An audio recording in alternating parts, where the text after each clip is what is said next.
Hello everyone, welcome back to my YouTube channel.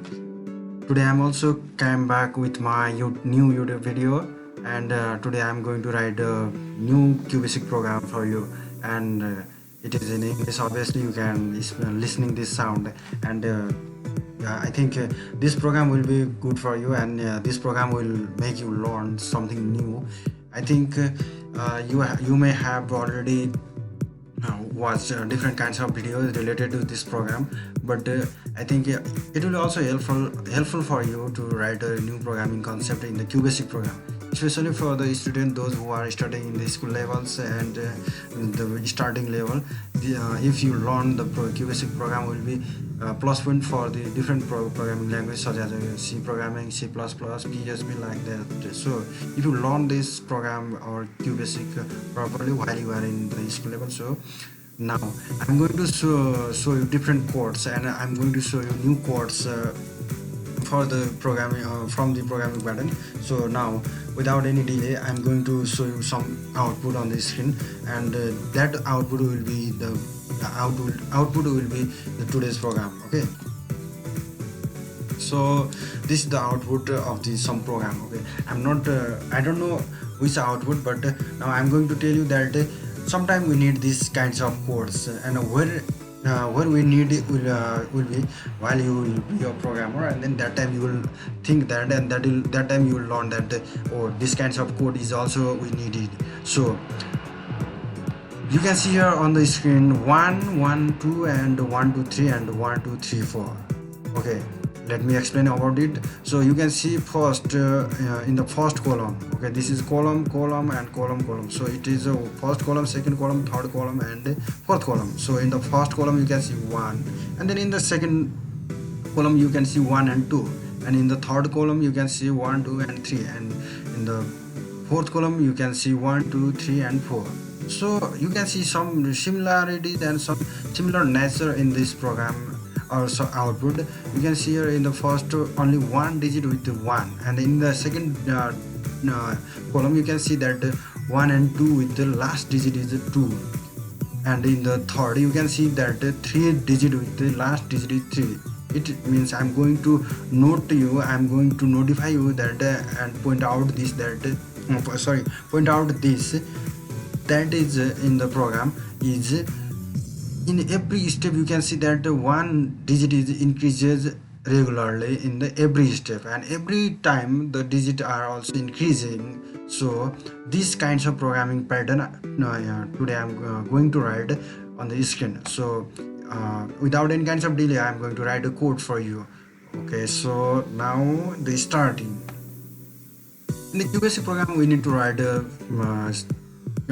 write some programming statement, or we don't need to skip them. So that is first one is a CLS, and then next one is a end. Okay, inside it we write a programming code, and then after that all the programming concept and all the programming codes inside it. And if you do like this, then your programming code will be good. And now I'm going to use something else that we needed in this program. First one is I need to print some digits like 1, and then after that 1 and 2, and then after that 1 2 and 3. So I need to print 1. Okay, so if I print like this, just 1 will be printed on the screen for the one time, but I need to print that digit for the multiple times. So I need to assign this digit in some variables. So let x equals to 1, and then I'm going to print this digit for the first time and print x. What will happen? It will print x, means 1 will be printed for the first time, but I need to print the digit for the 4 times. You know that 4 times, and I need that for the 4 times means it is repeatedly or continuously printed for the fourth time. So I need to use a loop, and then we have different kinds of looping in the qbasic program, but I'm going to use now is for loop, and I'm assigning for loop by z equals to 1 2 4, because I'm going to write this code to display the output for the 4 times. So I'm using 1 2 4 and then next z. because why I'm using z, next z is our looping is started by z, and then now I'm going to write the code to print the output. So now I'm going to print the output. Now print yox. Yox is what? Okay, you can see that yox is 1 and print yox equals to 1. Now I'm going to show you this output. What will happen if without any kinds of changes I'm going if I print this programming pattern, then 4 times you can see there here 4 times this output will be displayed. And then if I change this step by 5 or maybe 6, so then also it will display for the 4 or 5 or 6 times. Now you can see this here in the 6th step, and then you can see also here 1 2 3 4 5 and 6. It is printing for the 6 times. Now I'm not writing this semicolon. Okay, I'm skipping or I'm removing semicolon from this. So what will happen? Now I'm going to show you also. Now your output will be like this. So the question is what is happening here, and the answer is if you are using the semicolon, then semicolon will be used for margin the column on the screen, and then if you are not using the semicolon, then it will be printed in the row format. So row or column format will be defined by the semicolon in the qbasic program. Now you can we need to display the programming output like this or in the like this format. So now I'm going to write the code by our programming pattern.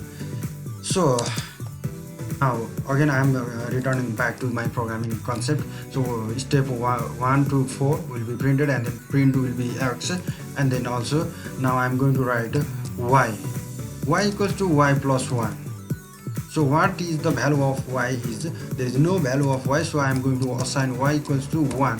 Why I am using 1 after a few minutes I am going to explain about it. Then now I am going to change the value of x, because now value of x is 1, but after first step or next step the value of x should be changes by new one.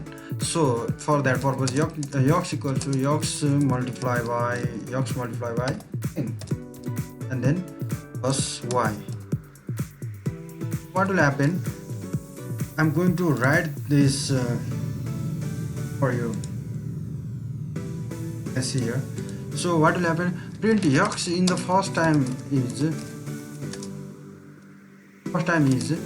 the value of yox equals to 1, so 1 will be printed. And y equals to y plus 1. Okay, here you can see y equals to 1, right? Y equals to 1. So what will happen? Y equals to 1 plus 1 means y equals to 2, and then yox equals to yox multiply by 10 and plus 1. Sorry, not plus 1, plus y. So what will happen? Yox equals to 1. First we have 1, and then after that okay, sorry, you can add the digit, and then 1 multiplied by 10 and then plus 2. So then what will happen? Yox equals to 10 1 10 and plus 2 equals to 2. So in the second you can find this output, and then the value of yox will be replaced by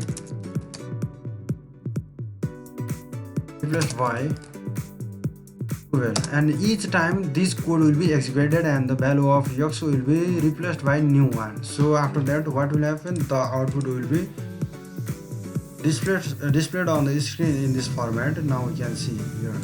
Okay, so this is the output of the program. You can see here, and what is the output we needed in the program is you can see right now in on your screen. So this output is the prepared by this code. So in this format you can write this code, and you can write different kinds of code using this pattern and increase your skills. This is most for today's video. I'll come back with my new video soon. Wait for that time. Okay, thank you so much for watching this video.